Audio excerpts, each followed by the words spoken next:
दुनिया में आप गर्दन तान कर अकड़ कर वो मजा नहीं ले सकते जितना अल्लाह के सामने जलील होकर आप मजा ले सकते। अल्लाह के सामने अपनी पेशानी रगड़ कर, अल्लाह के सामने अपने आप को आजिज बनाकर, अल्लाह के सामने अपने आप को जलील करके आप अपने आप की रूह को जो सुकून दे सकते हैं ना, जो मजा, जो लज्जत अपने नफ्स की नफी वहां करने में है ना, दुनिया की किसी बादशाहत में नहीं। अल्लाह की कसम, किसी बुलंदी में वो मजा नहीं है जो अल्लाह के सामने जाकर अपनी पस्ती के एतराफ करने में है। अल्लाह के बंदो, जिस दिन वो नमाज हमें नसीब होगी ना, उस दिन हमारी रूह के सुकून का तजर्बा हमें होगा। उस दिन अल्लाह ताला की कुर्बत का हमें एहसास होगा। उस दिन की नमाज हमारी जिंदगियों को बदलने वाली नमाज बनेगी। वो नमाज जो मुझे और आपको एहसास दिलाए, वो एक सजदा जिसे तो गिरां समझता है, हजार सजदों से देता है आदमी को नजात। एक मर्तबा उस लज्जत का एहसास कर लो, आपको और मुझको अंदाजा हो जाएगा कि हम कैसी दुनिया में जी रहे हैं।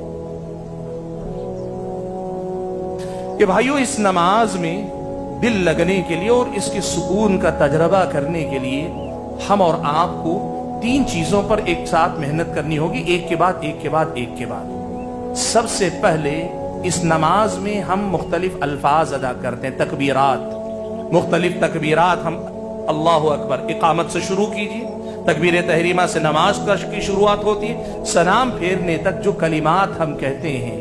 एक दूसरे नंबर पर इन नमाजों में जो दुआएं हम पढ़ते हैं, दुआएं जो पढ़ते हैं, चाहे वो सना हो इब्तिदा में, या फिर ये कि रुकून की दुआएं हों, सजदे की दुआएं हों, कायदे में बैठकर पढ़ी जाने वाली दुआएं हों, तशहुद की दुआएं हों, ये दुआएं याद करना। और दुआएं याद करने के बाद एकदम से नहीं होगा, लेकिन थोड़ा थोड़ा करके एक एक दुआ का माना याद करो। ये दो। और तीसरी चीज, जो सूरतें आपके मामूल की तिलावत की, अहले इल्म तो अल्हम्दुलिल्लाह सारी सूरतों का माना समझ सकते हैं, लेकिन आप में की अक्सरियत 4, 5, 10, 12 सूरतें जो याद करते हैं, उनका माना और मतलब बार बार पढ़ते रहो।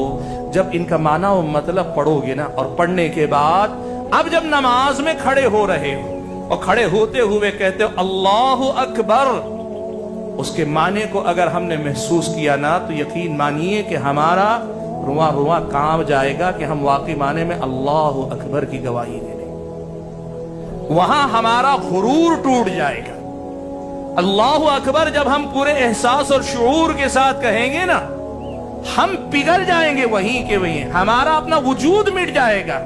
सारा गुरूर, सारा तकब्बुर, सारी अकड़ सब मिट जाएगी। अल्लाह की किबरियाई का ऐलान कुछ इस अंदाज में आप करेंगे, आपको अपने नफ्स की नफी करते हुए अपने आप को महसूस करेंगे। और जब अल्लाह के सामने अपने आप को जलील करेंगे, कहेंगे सजदे में जाके, मिसाल के तौर पर दुआओं में सुबहान रब्बियल आला जब आप कहेंगे, अपने रब की पाकी बयान करता हूं, वो सबसे ऊंचा है, सबसे आला है, तो ये भी गोया आप महसूस करते हैं कि तेरे सामने सर झुका के मैं तेरे सामने अपनी जिल्लत का, अपनी हैसियत के न होने का, अपने कुछ न होने का एतराफ कर रहा हूं।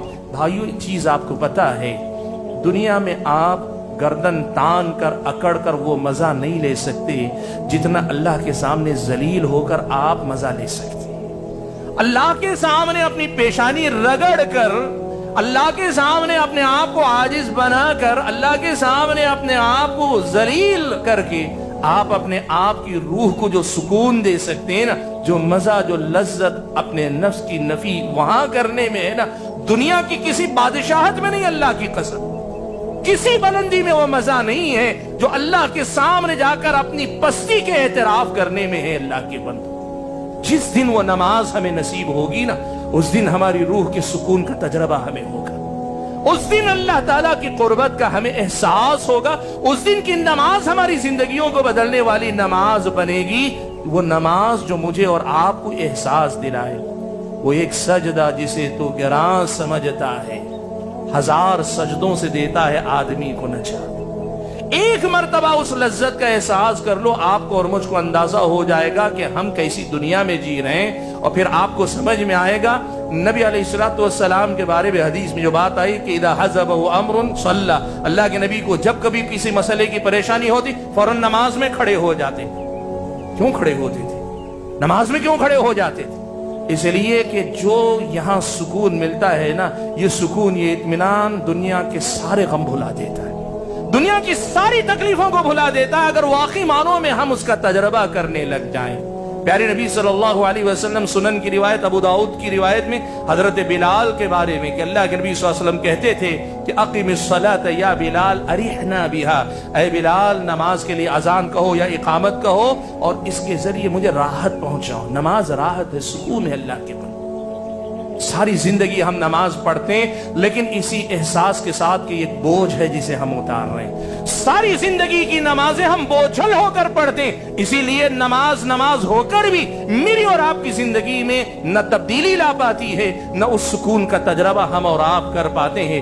جس دن وہ نماز ہم پڑھیں گے نا، جس نماز میں ہمارا دل و دماغ ہی نہیں بلکہ یہ سارے معانی و مطالب ہمارے سامنے حاضر رہیں گے نا، خود بخود ہمارے سجدے طویل ہو جائیں گے، خود بخود ہماری اور آپ کی نمازیں لمبی ہو جائیں گی، خود بخود رکوع لمبے ہو جائیں گے۔ حضرت عائشہ صدیقہ رضی اللہ تعالیٰ عنہ اللہ کے نبی کے قیام کی، رات میں جو نماز اللہ کے نبی پڑھتے تھے نا، قیام کی کیفیت بیان کرتے ہوئے کہتی ہیں فَلَا تَسْأَلْ عَنْ حُسْنِهِنَّ وَطُولِهِنَّ، تم پوچھو کہ کیسی لمبی نماز اللہ کے نبی پڑھا کرتے تھے۔ اور ایک دوسری حدیث میں یہ الفاظ آئے کہ اللہ کے نبی کے سجدے کی کیفیت جو ہوتی تھی، وہ جو سجدہ اللہ کے نبی کرتے قیام کے برابر، جتنی دیر کا قیام ہوتا قریب قریب اتنا ہی سجدے میں اللہ کے نبی صلی اللہ علیہ وسلم لمبا سجدہ کیا کرتے تھے۔ ہمارے پاس لمبا سجدہ کرنے کا مطلب یہ ہے زیادہ دیر تک سجدے میں رہو، نہیں اللہ کے بندو، صرف لمبا زیادہ دیر تک رہنا ہی نہیں، یقیناً دیر تک رہیں گے لمبا سجدہ، لیکن حقیقی سجدہ یہ ہے کہ سر جھکانے کے بعد سر اٹھانے کو دل نہ کرے۔ وہ کیفیت جب ہماری اور آپ کی نماز میں آئے گی نا، سجدے لمبے ہوں گے، ہم نہیں کریں گے، ہم سجدہ لمبا کریں گے نہیں، ہمارا سجدہ خود بخود لمبا ہوتا جائے گا۔ اس کیفیت کے ساتھ نماز پڑھنے کے لیے ان چیزوں پہ محنت کرنی پڑے گی۔ نماز کے الفاظ کو یاد کرنے کے ساتھ معنی سمجھو، مطلب سمجھو، جو دعائیں پڑھتے ہیں ان کا معنی و مطلب سمجھو، اور اس کے ساتھ ساتھ جن آیتوں کی تلاوت ہم اور آپ کثرت سے کرتے ہیں نمازوں میں، ان کا معنی و مطلب سمجھ کر ان کی عبادت، اپنی عبادت میں ان کو سہارا بناؤ۔